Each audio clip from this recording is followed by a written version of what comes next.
of Scripture for us. The first one is from the 18th chapter of the Gospel according to Matthew. Jesus has just been talking about how the church works together to forgive one another, to help one another make confession and come to forgiveness. And he wants to make a point about how serious it is and how much of a difference it makes. Jesus said, "Truly I tell you, whatever you bind on earth will be bound in heaven, and whatever you loose on earth will be loosed in heaven." Old-fashioned language. He means whatever you do on earth, whatever you make happen on earth, that's part of what the world is forever. And heaven is the culmination of everything we are and everything we do. And it's a lot more besides and in addition to that, but it also includes all the decisions we make, all the actions we take. And whatever you loose on earth, he means whatever you let go of, whatever you don't do, whatever you don't change, whatever you leave lying loose, it's going to be undone in heaven too. It's going to be forever the case that it didn't get done here on earth. Even if in heaven we make up for it or we do something new or different to compensate for it, it's still going to be the case that it didn't get done here and now.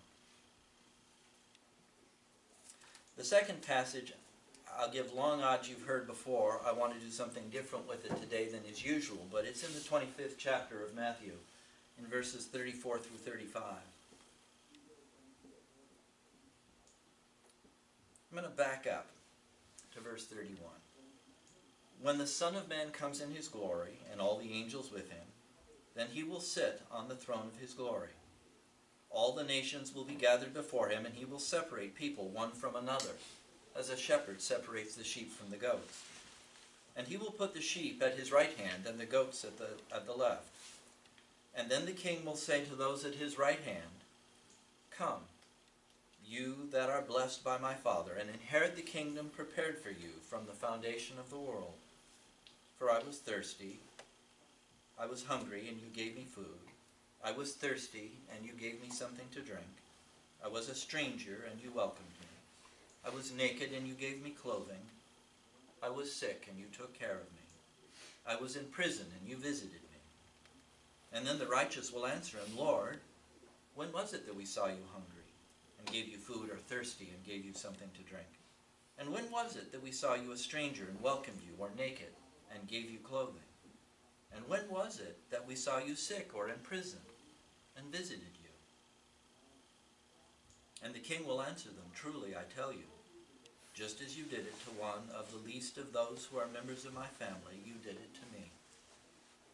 And then he will say to those at his left hand, 'You that are accursed, depart from me into the eternal fire prepared for the devil and his angels. For I was hungry, and you gave me no food. I was thirsty, and you gave me nothing to drink. I was a stranger, and you did not welcome me. Naked, and you did not give me clothing. Sick and in prison, and you did not visit me.' And then they also will answer, 'Lord, when was it that we saw you hungry, or thirsty, or a stranger, or naked, or sick, or in prison, and did not take care of you?' And then he will answer them, 'Truly I tell you, just as you did not do it to one of the least of these, you did not do it to me.'" This is the word of the Lord. Thanks be to God.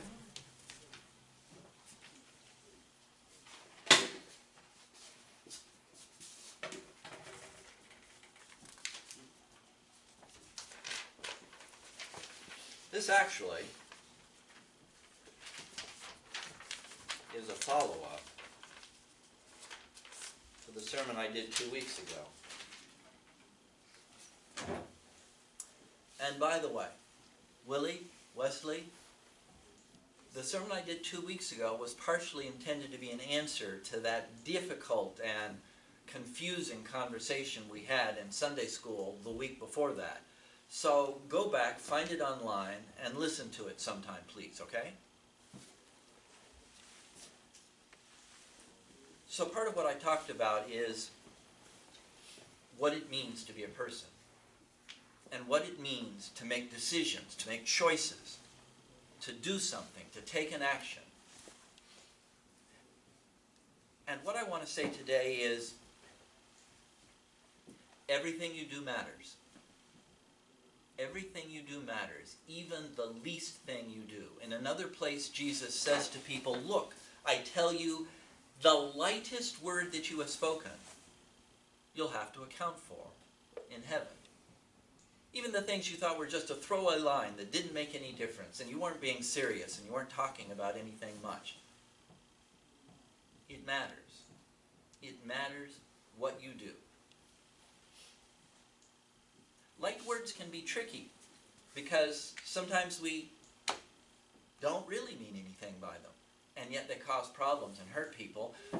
How often have you been in a group of people and were talking about someone else and everyone was taking turns saying something snarky about the other person? And even if it happened to be someone you regarded as a friend, that was not what was being talked about right now, and you were willing to, just add a little something to it. No big deal. You didn't really mean it. This is a friend of yours. But everyone has faults, so it's easy to think of something. But stuff like this builds up a pattern. It reinforces the other people. It reinforces the other people who don't regard that person as a friend, and for whom this isn't just one tiny thing over against all the big things that you do and care about and do with your friend meaningfully, and helps give them an excuse not to be friends with that person. Most of us have at one time or another at least one friend who many of the rest of the people we know don't like. And a simple word from us can make the situation worse or more difficult. Everything we do teaches those around us something and trains them in some way. Wilson and Vivian got married recently. Y'all know about that? Some of you went to that wedding. I gave them as a wedding gift a book that I've mentioned 2 years ago called What I Learned from Shamu about life, love, and marriage. And it mentions how once upon a time when they were training some dolphins, the dolphins, carelessly and goofing around, swam up to the edge of the pool and turned around so fast that it splashed a big wave out of the pool and hit the trainers. And it was, just whatever. And they laughed. That's all. They just laughed. It wasn't what they were trying to train the dolphins to do, but they laughed, and the dolphins noticed. And so the dolphins decided this was a game, and they kept doing it over and over again. And all they did was laugh. It took them weeks to train the dolphins not to do that. Everything you do matters, even the lightest word. There are some frightening stories in the Old Testament about simple actions that matter. When they were bringing the Ark of the Covenant, do you remember the Ark of the Covenant from something other than Indiana Jones? The chest where the 10 Commandments were carried. The Ark had been waiting in a farmer's field for years and years because they were afraid to move it. And the reason they were afraid to move it was this. They were bringing the Ark to Jerusalem, carrying it by the poles and on wheels in a small wagon. And only certain people, the priests and the Levites, were allowed to touch the ark, to carry it. And going over a lump in the road, the wagon teetered, and a guy who wasn't a priest or a Levite put out his hand to steady it. And it says that God struck him dead on the spot for touching the ark. Now I got to admit, I don't like that story much. It seems like such a small thing. The guy wasn't trying to commit sacrilege. He was trying to keep the ark from falling over. It does teach a positive lesson that even the smallest actions count. I worry about what other lessons we might get from it. I would hate for the church to say, hey, if somebody does something we don't like, we can do the same to them.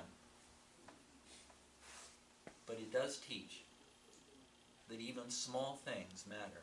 And sometimes they matter a lot. Every time you yell at your kids, it matters a lot. Even though sometimes you think they weren't doing that right. I just yelled at them just enough to make them stop and do things right. That doesn't hurt. It's just the way things are sometimes, right? But it does matter. It matters a lot. I think I was 7 when my dad was working on the car in the garage. And he said, "Give me a wrench, would you please?" And I handed him a pair of pliers. And he blew up at me. He yelled and fussed and acted as though I were deliberately trying to screw up his work. And I remember thinking to myself, "Gee whiz, Dad, I'm a smart guy. If you'd stopped and took me and pointed every tool in the chest and given me its name, I would have known which were the wrench and which were the pliers." But he'd never done that. He just assumed that I would know. And I remembered that for years. And I was scared not to do exactly what he wanted me to do for a long time to come. He forgot about it the next day. He forgot about it within an hour, I'm sure. He didn't think it was anything big, anything meaningful. Everything that you do matters. The choices you make and the decisions you make and the actions you take change what reality is. They actually happen. The real world is the world in which things actually happen. And everything you do is written on the face of reality forever. God may add something to it. God may weave it into a bigger pattern. God may incorporate it into the good thing that God is doing, but it's still forever there. The resurrection doesn't wipe out the crucifixion. Jesus in the resurrection is forever the crucified one who came to life again. Everything we do matters. So, next step. Everything that you do matters, so do something that matters. Do something that matters. Take thought for it. Decide what you're going to do. Make sure you do the thing that really is going to make a difference. I just told you how my dad yelled at me for something really small, but nonetheless it bothered me. And it hurt me. Go forward now 9 years. I'm 16. I've done something, I forget what, after all these years. I've done something that I know my dad is going to be mad at me about. And I'm waiting up in my room for Dad to get home from work, because it's something that can't be hidden, and I know that my mother's going to have to tell him what I did. I really can't remember what it was. And I'm waiting there dreading it. And I heard him come in, and then I heard the murmuring of conversation downstairs, and then I heard my father coming up the stairs. So I got up and I went out of my room into the hallway, because I knew that when my dad's going to yell at me, the best way to handle it is to stand there, look him right in the eye, and let it happen. And pay attention to him, and don't talk back, and let it happen. And my dad came up to me, and he looked at me, and he stopped himself. And he didn't say a word. And he turned around and he went back downstairs. He assumed I knew that what I'd done was really stupid and caused trouble, and he didn't say anything about it. And in fact, my brother and I were comparing notes when I was visiting.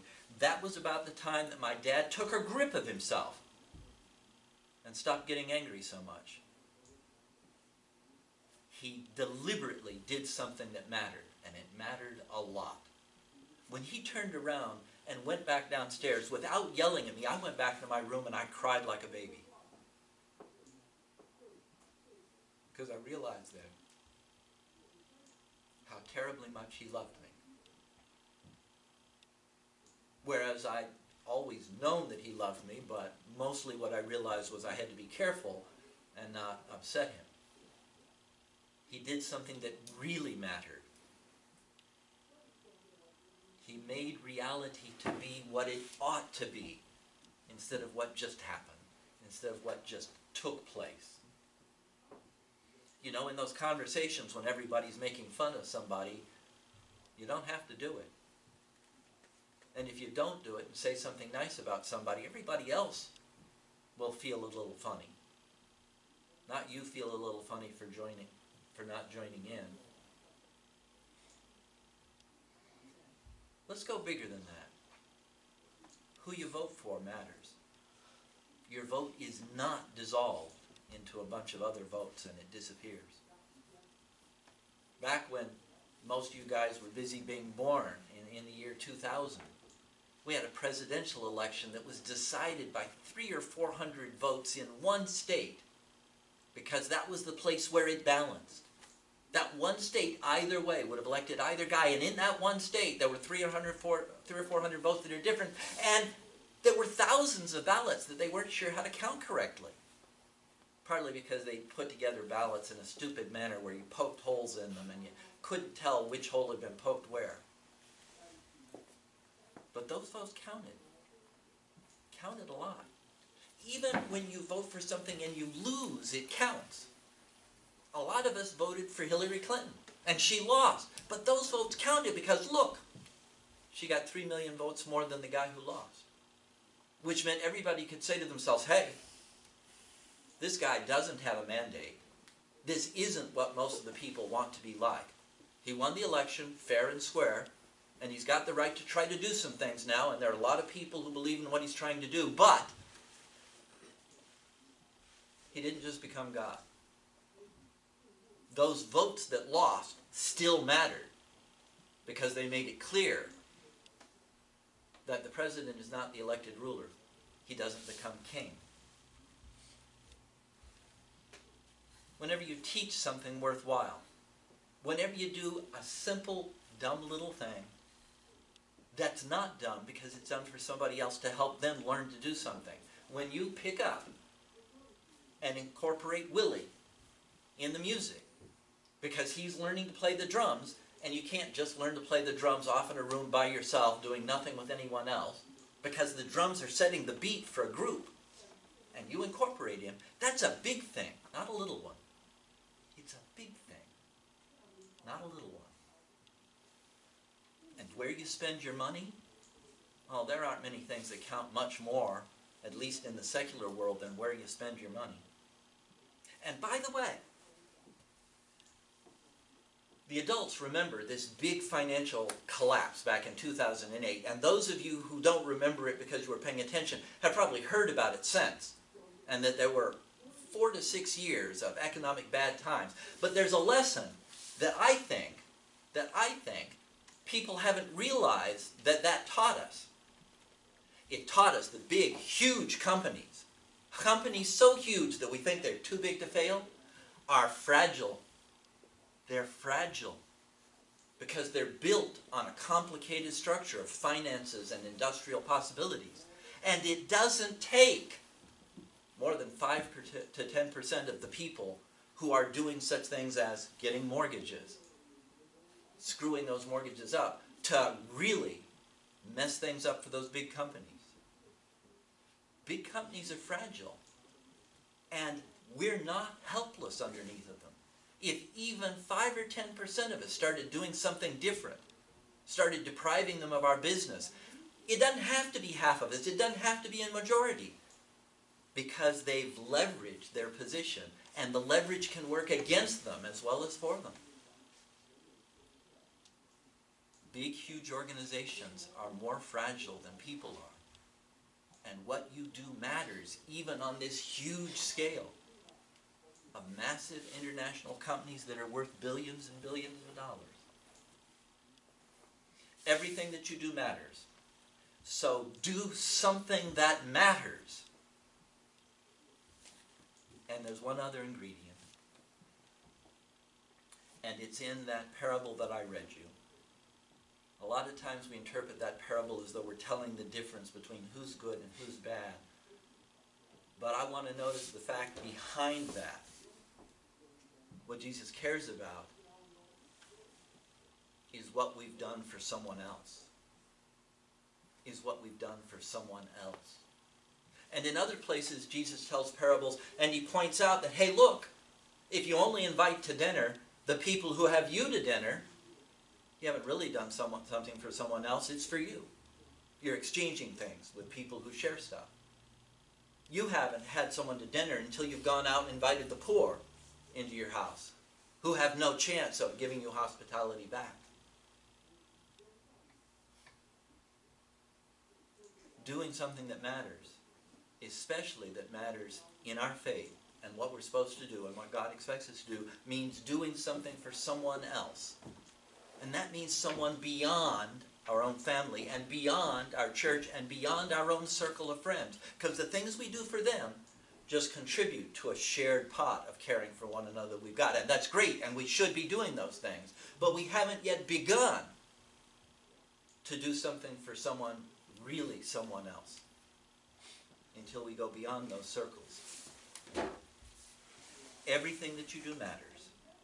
So do something that matters for someone else. I want to tell you a little story about a guy named Albert Schweitzer. Has anybody any idea who he was? Anybody? One or two people.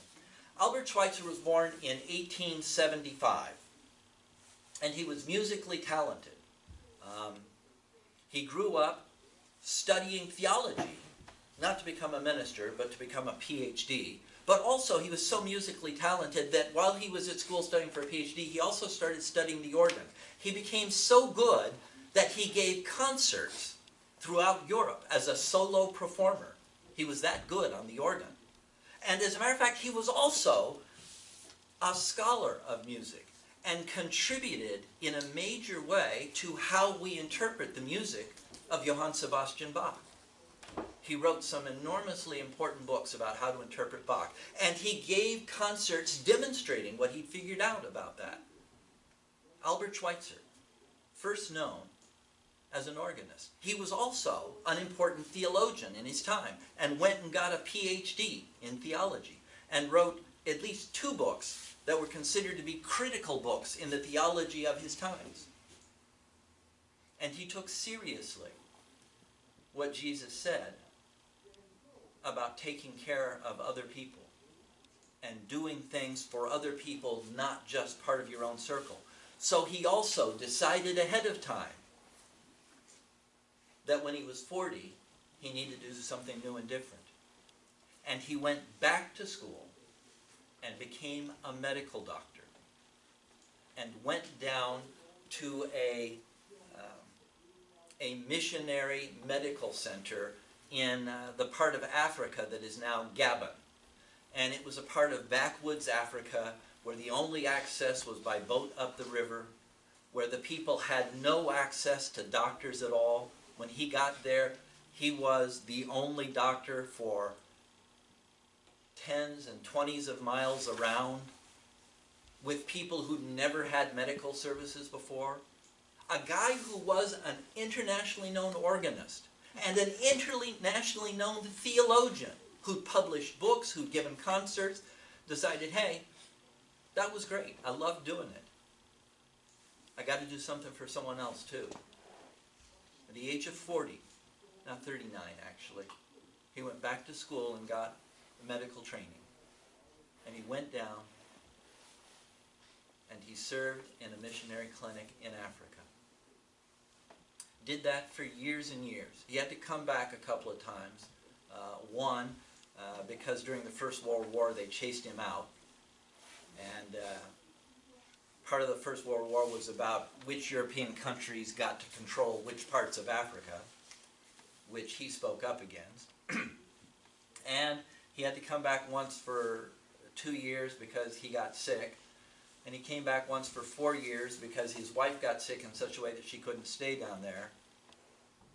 But he spent 2/3 of his time for the rest of his life being a medical doctor down there. He lived a medium long time. In 1952, the year I was born, they gave him the Nobel Peace Prize for doing something that wasn't his natural talent, wasn't his great accomplishment in theology. He was only an average doctor, but in the place where he was, an average doctor was a miracle. Everything you do matters. So do something that matters for other people. Amen.